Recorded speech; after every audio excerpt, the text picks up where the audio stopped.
सुप्रभात बच्चों। आज मैं संस्कृत निधि बुक कक्षा 8 पाठ 3 का अभ्यास कार्य लेकर आई हूँ। पाठ की हिंदी ऑलरेडी मैं पिछले वीडियो में अपलोड कर चुकी हूँ। आज हम इसका अभ्यास कार्य करने जा रहे हैं।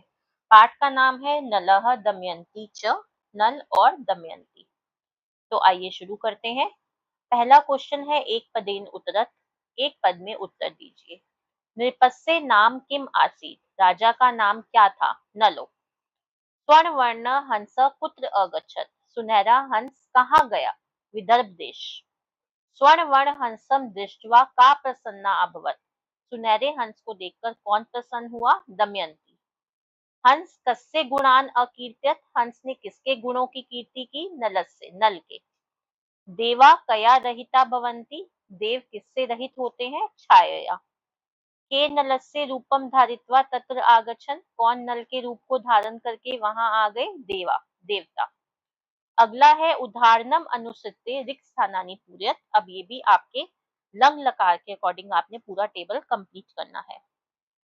अकथ्यत अकथ्यताम अकथ्यन, अवसः अवस्तम अवसत, अरक्षम अरक्षाव अरक्षाम, अपूज्यतम अपूज्यताम अपूजयन, अचरः अचरतम अचरत, अपठम अपठाव अपठाम, अलिखत अलिखताम अलिखन, अहस अहस्तम अहसत, अचिन्त्यम अचिन्त्याव अचिन्त्याम, अरच्यत अरच्यताम अरच्यन, अगच्छः अगच्छतम आगच्छत, अत्यजम अत्यजाव अत्यजाम, अन्यत अन्यताम अन्यन, अपश्य अपश्यतम अपश्यत, अभवम अभवाव अभवाम। अगला देखिए, अगला क्वेश्चन है बहुवचन लिखित। बहुवचन लिखना है आपको। सह, सह का बहुवचन आपका क्या होगा? ते। सह तौ ते होता है तो ते हो जाएगा। अगच्छत अगच्छताम अगच्छन होता है तो अगच्छत का अगच्छन हो गया। नृपस्य, नृपस्य आपका षष्ठी विभक्ति का है तो षष्ठी का बहुवचन होता है नृपाणाम, जैसे बाल का नाम होता है। अवदत का हो जाएगा अवदन। तस्मै का हो जाएगा तेषु, तस्मै का हो जाएगा आपका तेषु। अगला है अभ्यत, अभ्यत का हो जाएगा अभवत का आपका हो जाएगा अभवत, अभवत का आपका हो जाएगा अभवन। प्रसादे का हो जाएगा प्रसादेशु, अचिंत्यत का हो जाएगा अचिंत्यन, नलम का नलान हो जाएगा, आगच्छत का आगच्छन हो जाएगा। इसके लिए आपको शब्द रूप धातु रूप अच्छे से आने चाहिए, तभी आप ये कर सकते हैं। अगला है पाठात विशेष्य पदानि चित्वा विशेषण पदय से लिखत। अब विशेषण के साथ विशेष्य पद लिखना है। स्वर्णवर्ण सुनहरा कौन था? हंस। अनेक आन, अनेकान किसके साथ यूज हुआ था? नलान, अनेक नल। किंचित मतलब कुछ, देवता, देवा। लुब्धाम मतलब लालची क्या था? दृष्टि, दृष्टि। बुद्धिमती कौन थी? दमयंती। छाया रहित कौन होते हैं? देवा, देवता। गुणवान कौन था? नल। कांचित मतलब कुछ, कोई युक्ति, कोई युक्ति सोची थी उसने, कांचित युक्ति। अगला है पूर्ण वाक्येन उत्तरत। नृपः कम अपश्यत, राजा ने क्या देखा? नृपः हंसम अपश्यत, हंस को देखा। हंसा नृपाय सविनयम किम अकथ्यत, हंस ने राजा के लिए सविनय से क्या कहा? हंस ने राजा को सविनय से कहा, हे नृप, हे राजा, माम मा मार्य, मुझे मत मारो। अहम तव किंचित हितम करिष्यामि, मैं तुम्हारा कुछ भला करूंगा। हंसा पुनः किम अवदत, हंस ने फिर क्या बोला? हंसा पुनः अवदत, हंस ने फिर बोला, विदर्भ देशस्य राजकुमारी दमयंती अतीव सुंदरी अस्ति, विदर्भ देश की राजकुमारी दमयंती बहुत सुंदर है। तस्या पुरा अहम तव गुणान कथिष्यामि, उसके समक्ष मैं तुम्हारे गुण कहूंगा। यदा स्वयंवरा अभवत, जब स्वयंवर हुआ, तदा के तत्र आगच्छन् किमर्थच, तब वहां कौन किस लिए आ गए? यदा स्वयंवरा अभवत, जब स्वयंवर हुआ, तदा किंचित देवा, तब कुछ देवता, अपि ताम परिणेतुम, उससे विवाह करने के लिए, नलस्य रूपम धारित्वा, नल के रूप को धारण करके, तत्र आगच्छन् वहां आ गए। बुद्धिमती सा किम अप्रोत, बुद्धिमती ने क्या किया? सा कांचित युक्ति अचिंत्यत, उसने कोई युक्ति सोची। यत देवा तो छाया रहिता भवंती, कि देवता तो छाया रहित होते हैं। बुद्धिमती सा छायता सहितम, उस बुद्धिमती ने छाया सहित नल को पुष्पमाला अर्चित की। अगला है अव्यय पद चुनकर रिक्त स्थान पूरे करिए। डैश एकस्मिन नगरे एकः श्रेष्ठी अवसर, पहले पहले एक नगर में एक श्रेष्ठी रहती। जल स्वतः नीचे गच्छति, जल अपने आप नीचे जाता है। दुर्जने दया माँ कुरु, दुर्जनों पे दया मत करो।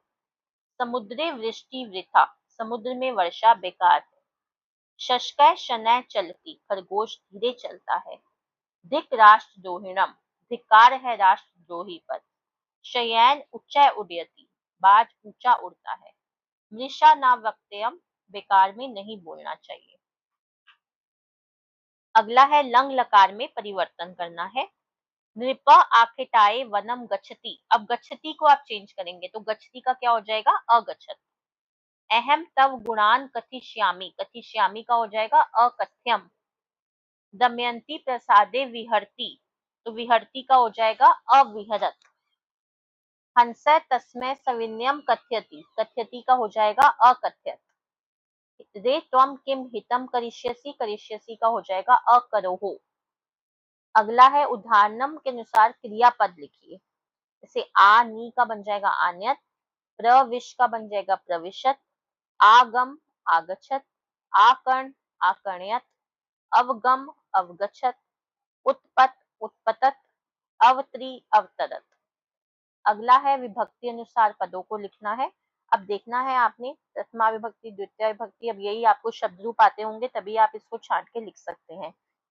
प्रथमा में आपका दमयंती और नृपः आ जाएगा, द्वितीय में गुणान और वनम आएगा, तृतीया में मया और छाया आएगा, चतुर्थी में तस्मै आखेटाए आएगा, पंचमी में प्रसादात और मत आएगा, षष्ठी में नृपस्य नलस्य आएगा, सप्तमी में प्रसादे और रूपे आएगा और संबोधन में हे सुंदरी हे नृप आएगा। अगला है आखिरी क्वेश्चन, मंजुषा में से क्रियापद चुनकर पूरे कीजिए।